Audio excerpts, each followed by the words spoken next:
Nagdagdag pa ang Agriculture Department ng checkpoint sa loob at labas ng Metro Manila para masawata ang African Swine Fever.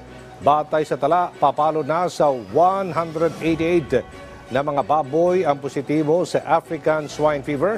Ang sinubukang ipuslit pero naharang ng Bureau of Animal Industry sa Quezon City.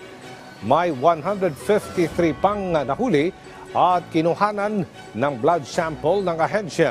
Nagsasagawa na ang DA ng clustering ng mga baboy sa Lobo, Batangas para may sagawa ang controlled vaccination. Samantala, naglaan ng condemnation site ang Quezon City local government para doon ilibing ang mga baboy na may ASF.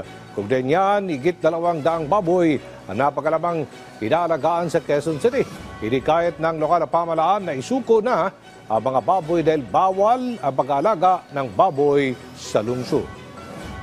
So ito nga yung panawagan natin na mag-self-report na sila. We will immediately compensate them for their action.